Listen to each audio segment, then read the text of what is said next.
पहला क्वेश्चन है, दो ट्रेन एक ही समय में दो स्टेशनों से शुरू होती है और क्रमशः 90 किलोमीटर प्रति घंटा और 70 किलोमीटर प्रति घंटे की गति से एक दूसरे की ओर बढ़ती है। जब वे मिलते हैं तो एक ट्रेन ने दूसरी ट्रेन से 140 किलोमीटर अधिक यात्रा कर ली है। ठीक है, एक ट्रेन जो होती है वो दूसरी ट्रेन से क्या करती है, 140 किलोमीटर अधिक यात्रा कर लेती है। दोनों स्टेशनों के बीच की दूरी क्या है, किलोमीटर में बताना है। देखो यहाँ पे ये ब्रैकेट में देने का अर्थ इसलिए कि जितना ऑप्शन है वो सब किलोमीटर है, अगर ये नहीं देगा तो फिर हम कंफ्यूज रहेंगे कि मीटर में है कि किलोमीटर में। ठीक है, तो इसलिए अब बताना है। चलिए अब शुरू कर सकते हैं इसको। हम लोगों ने देखा है, इसको मैं आपको दो तरीके से बता दूंगा, एक कॉन्सेप्ट से भी मैंने बताया था और एक फॉर्मूला से भी बताया था, दोनों तरीके बता दूंगा।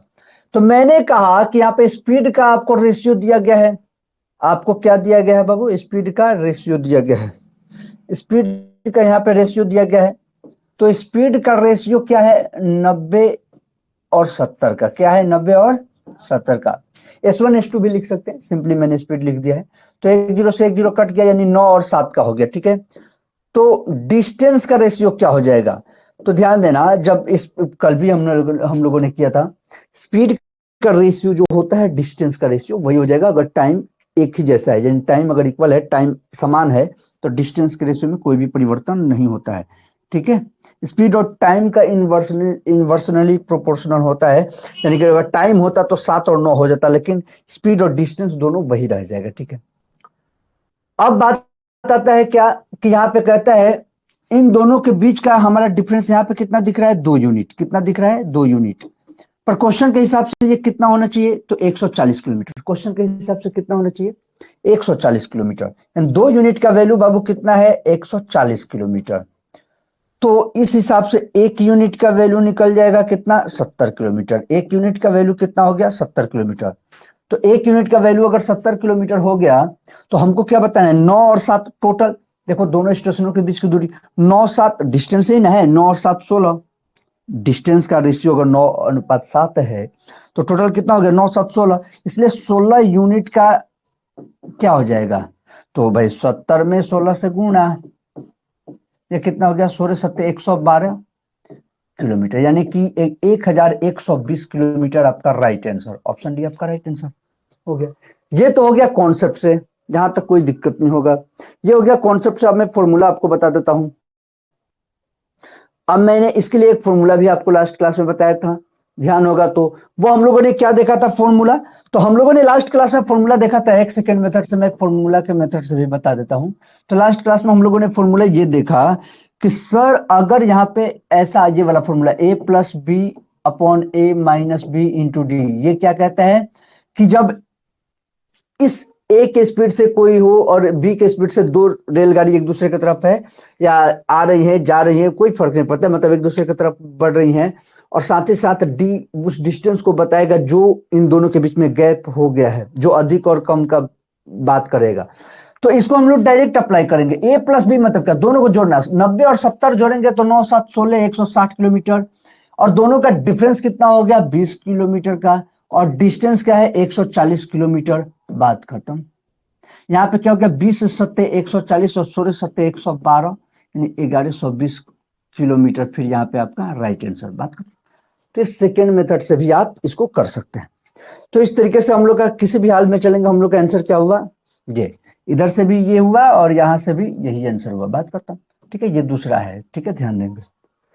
कहता है एक ट्रेन प्लेटफॉर्म पर खड़े व्यक्ति को पार करने में 7 सेकंड का समय लेती है, और दूसरी ट्रेन जिसकी लंबाई पहली ट्रेन से 2 गुनी है और विपरीत दिशा में चलती है, व्यक्ति को पार करने में 10 सेकंड का समय लेती है।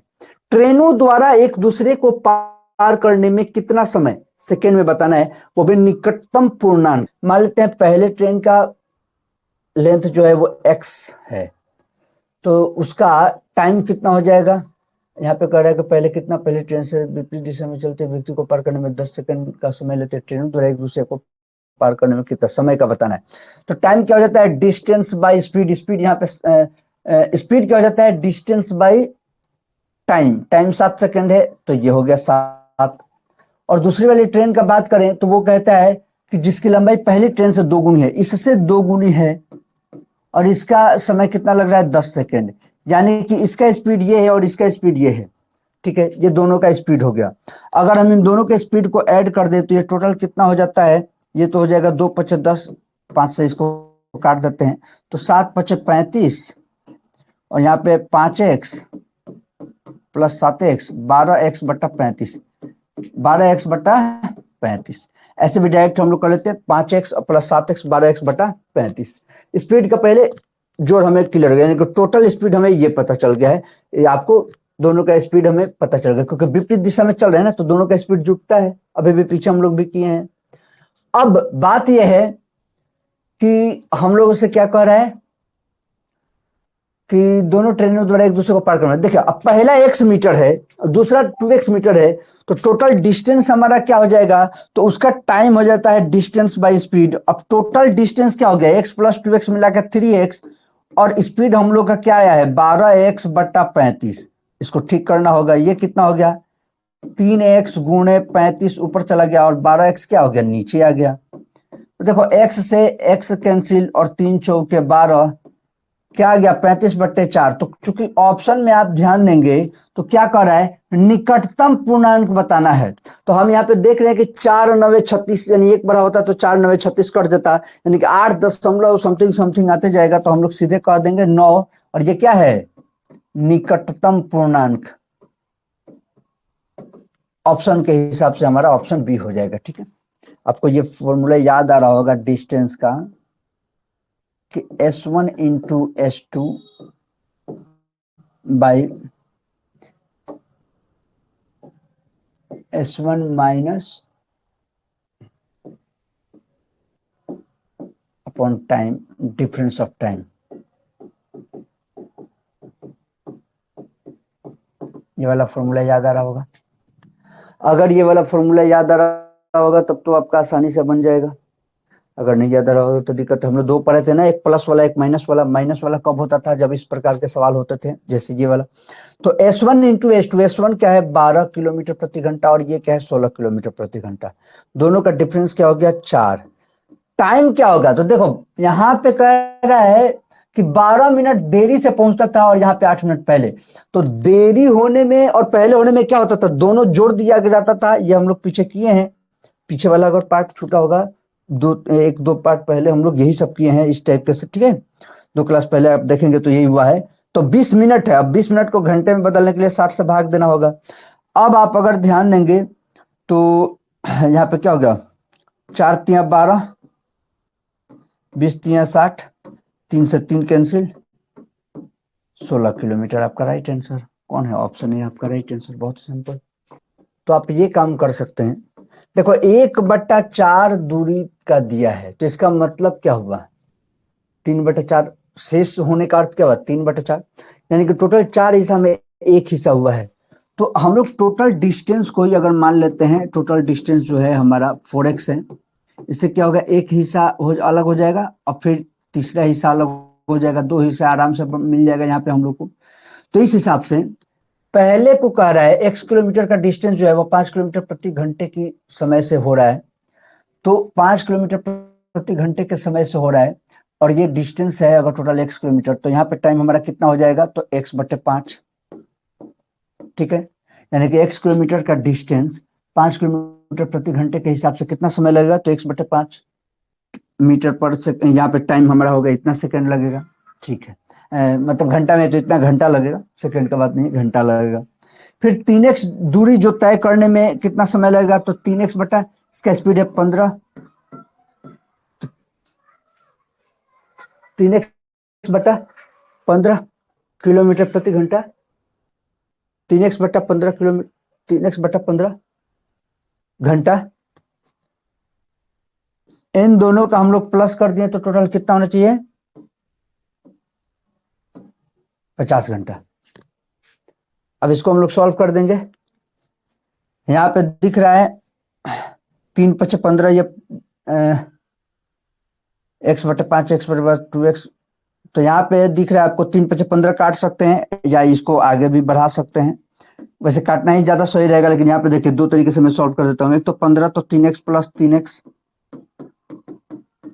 ना, तो पहले तो इससे जो सॉल्व करेगा 3×3 = 6x बराबर 50 गुने 15, एक्स हो गया आपका 50 गुने 15 बट्टे 50, सॉरी बट्टे 6। तो एक तो ये नॉर्मल हो गया कि 2 तिया 6 और 2 से 25 बराबर 50 और 3 पचे 15, 25 पचे 125, ठीक है 125। लेकिन हमें टोटल डिस्टेंस चाहिए 4x, तो इसलिए 4x इज इक्वल टू क्या हो गया 4 गुने 125 बराबर 500। ठीक है, यहाँ पे कोई दिक्कत नहीं है, 500 आ गया किलोमीटर।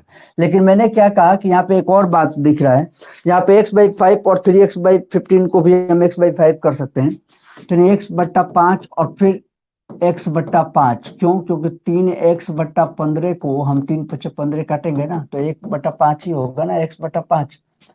ये होता है आपका 50 दिया है, तो ये कितना हो गया 2x/5, यानी कि x is equal to 50 into 5 upon सीधे 2x में का 2 ला दीजिए, 2 से 25 बार में कटा, 25 पचे 125, और यहाँ पे आप कर सकते हैं 4x इज इक्वल टू 4 गुने 125 बराबर 500, ये भी हो जाएगा। ठीक है, तो ये एक अलग टाइप से कर सकते हैं, मतलब टाइप तो वही है, कैलकुलेशन करने का अपना अपना जो सही आपको लगे उस हिसाब से आप कैलकुलेशन इसका कर सकते हैं, कोई दिक्कत नहीं है।